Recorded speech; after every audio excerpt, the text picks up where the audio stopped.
ونبدأ السلسلة دي ومع أول كتاب معانا فن اللامبالاة لمارك مانسون. يلا بينا.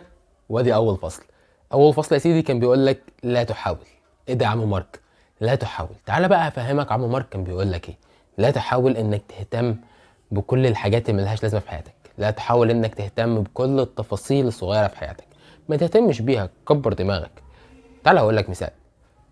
بص يا سيدي، انت كنت نازل النهارده الصبح رايح الشغل، رايح الجامعه، ايا كان، وواحد صاحبك يا باشا غتت عليك الصبح. حلو. رحت المدرسه، في عندك اساينمنتس بقت عليك، رجعت البيت كان في مشاكل في البيت عندك. ده كله وانت اصلا لسه بتفكر في الواد صاحبك اللي غت عليك الصبح. هل ده ينفع؟ لا طبعا ما ينفعش.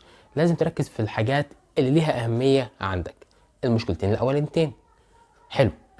انت هتهتم بثلاث حاجات، وهم علاقتك بنفسك وعلاقتك بربك وعلاقتك باهلك. السعادة مش كده. بس تعالى اقول لك انهي نوع من السعادة بالظبط. السعادة الوهمية. بمعنى اصح، انت زايد في الوزن، متصالح مع زايد في الوزن. بل بالعكس، المفروض انك مش تبقاش متصالح، المفروض انك تبقى زعلان علشان تروح الجيم، تتمرن وتنزل في الوزن، تعمل حمية غذائية، تتمرن وتنزل في الوزن. ما تبقاش متصالح مع حاجة زي كده. ومثال تاني، انت مثلا تعبان ومعاك محاضرة، معاك سيكشن، معاك درس، معاك ايا كان، معاك شغل، ارتحت شويه وما عملتوش. طيب تعالى اقول لك، انت مبسوط او ده شوت دوبامين او انت مبسوط لحظيا، انما مع المدى الطويل انت مش هتبقى مبسوط. ما تحاولش تهرب من المشاكل، ان المشاكل جزء من حياتنا. المشاكل عشان تبقى سعيد لازم تحاول انك تحل المشاكل دي، مش تهرب منها. وده كان تلخيص الجزء الثاني، الفصل الثاني من كتاب فن اللامبالاة. انت مش شخص مميز، انت مش شخص مميز بالمره. ايه ده؟ ده كان الفصل الثالث من كتاب فن اللامبالاة لمارك مانسون. يلا بينا. بص يا سيدي، بيقول لك انت لست شخص مميزا. ليه كده يا عم مارك؟ انت مش شخص مميز، او الجامد ما بيقولش على نفسه جامد. ما تبقاش زي الناس اللي هو انا جامد وبعمل واحد اتنين تلاتة اربعة خمسة ستة سبعة تمانية تسعة عشرة. بالنسبة له هو بس، في دماغه هو بس في الحقيقة او في ارض الواقع ما بيعملش حاجة. وما تبقاش برضه زي الشخص اللي هو شايف ان كل الناس احسن منه وهو ما بيعملش ولا حاجه خالص، اللي هو بمعنى اصح دور الضحيه او دور الضعيف. في الحالتين بيقول لك ما تبقاش الحاجتين دول، خليك في النص. في النص بقى يا باشا في مشاكل، والمشاكل دي بتحلها فبتخليك سعيد لو رجعت معاك الفصل اللي فات. وهكذا انت قاعد في النص، انت مش شخص مميز، انت بتحاول توصل للشخص ده بس انت مش مميز. فاهم؟ بس كده، ده كان تلخيص الفصل الثالث من كتاب فن اللامبالاه. ولو عجبك قيمه المعاناه. بص يا صاحبي، كده انت هتعاني، كده انت هتعاني في حياتك، بس لازم المعاناة دي يكون ليها قيمة. ومعنى أصح انت بتعاني علشان حاجة معينة. تعال هديلك مثال. ولا نفترض ان انت عايز تنزل الجيم، تتمرن، تشيل حديد وتلعب كارديو وهكذا. هل دي مش معاناة؟ معاناة. بس المعاناة دي ليها قيمة، وهي انك تبني جسم حلو، انك تهتم بصحتك وهكذا.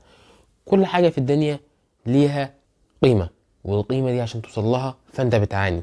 شوف بقى انت هتعاني في ايه ونقي، نقي المشاكل بتاعتك ونقي الحاجات اللي انت هتعاني فيها علشان توصل للقيم اللي انت عايزها. وده كان تلخيص الفصل الرابع من كتاب فن اللامبالاة. خلينا متفقين ان انت المسؤول عن كل حاجة موجودة في حياتك وكل حاجة هتحصل في حياتك. تعالى هقولك، وزنك الزايد ده انت المسؤول عليه وانت المسؤول انك تنزله. درجاتك اللي زي الزفت دي انت المسؤول عليها وانت المفروض انك تحسنها. كل حاجة في حياتك بايظة انت المسؤول عليها وانت المفروض انك تنزلها. عشان نريح بعض. طيب ده كان تلخيص الفصل الخامس من كتاب فن اللامبالاة لمارك مانسون. كان بيقول لك يا باشا ان انت مسؤول عن كل حاجة في حياتك. كل حاجة عارفين انت مسؤول عنها، ما عدا طبعا الحاجات اللي انت مولود بيها. يعني مثلا واحد مولود قصير، واحد مولود طويل، فلا دي حاجة ما تقدرش تلعب فيها. الحاجات اللي انت ما تقدرش تلعب فيها دي سيبك منها. بس الحاجات التانية اللي انت تقدر تتحكم فيها انت المسؤول عليها 200%. انت المسؤول عن كل حاجة هتحصل. طيب معنى صح، انت مسؤول عن كل قراراتك. انت في اليوم بتاخد كمية قرارات كتير جدا. كمية القرارات دي انت شوف بقى هتوصل بيك لحد فين. طيب بص، خلينا متفقين ان انت غلطان وانا كمان غلطان. اللي انا بقوله ده تلخيص للفصل السادس من كتاب فن اللامبالاة، والفصل ده فلسفي شوية فاستحملني يعني. تعالى يا سيدي هقول لك حاجة. بلاش تقول على نفسك انك دايما صح 100%، وخليك شاكك ان انت فعلا غلط. وبلاش تكون الشخص اللي بيكابر دايما ان هو انا رايح اعمل الحاجه دي وهعمل الحاجه دي، يبقى بس الحاجه دي غلط، الحاجه دي غلط، الحاجه دي غلط، انت الوحيد اللي شايف الحاجه دي صح، يعني انت غلط. حط بنسبه 1% اصلا ان انت غلط، لان طبيعي انك تبقى غلط. هقول لك حاجه حلوه، هل الفيديو ده كويس؟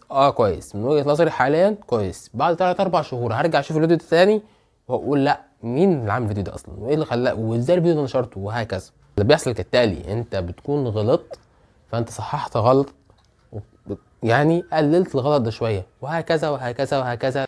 بص بقى، انت كده كده هتفشل، عشان نريح بعض، انت كده كده هتفشل. مفيش حد بيوصل لحاجه معينه الا لما يفشل فيها الاول. اصل انت مش مولود بتعرف تعمل الحاجه دي. اي حاجه في الدنيا انت في حد بيعرف يعملها احسن منك، هو اتدرب عليها اكتر منك، هو فشل فيها اكتر منك. علشان كده مع كل فشل بيعرف يصلح فشله ده، وغلطه مع غلطه، غلطه مع غلطه بقى يصلحهم، وعارف يعمل الحاجه دي احسن منك. يعني مفيش حد في الدنيا دي كلها بيعرف يوصل للحاجة دي من غير ما يفشل فيها. فانت كده كده هتفشل علشان توصل تعمل الحاجة دي، عشان نبقى متفقين. الحاجة التانية، بلاش تقول ان انا خلاص هفشل في الحاجة دي دلوقتي فانا مش هعملها تاني. طيب تعالى هقول لك مثال. العيال الصغير لما بيقع ويقوم، يقع ويقوم، هل مثلا ممكن يقول لك انا مش المشي ده مش جاي معايا سكة والله فمش قايم تاني، كفاية على كده؟ ما بيعملش كده، بيستمر وهكذا. كل ما انت هتفشل اكتر كل ما انت تبقى احسن في الحاجة دي. كان تلخيص الفصل السابع من كتاب فن اللامبالاة لمارك مانسون. تعال هقول لك حاجه كده وعايز اجابتها في الكومنتات منك. بص يا سيدي، انت دلوقتي انا قلت لك في حاجه معينه لازم تعملها او انا عايزك تعملها، والحاجه دي هتدخل لك دخل كويس او انها هتعمل اديك فرصه كويسه جدا، بس الحاجه دي ملهاش علاقه اصلا بالجول بتاعك اللي انت عايز تعمله. هل هتعمل الحاجه دي او لا؟ تعال اصدمك وان المفروض انك ما تعملش الحاجه دي. وده ليه؟ لانها ما تخصكش او ما تخصش الجول بتاعك اللي انت عايز توصل له في النهايه. ده مش كلامي، ده كلام مارك مانسون في الجزء الثامن من كتاب فن اللامبالاه.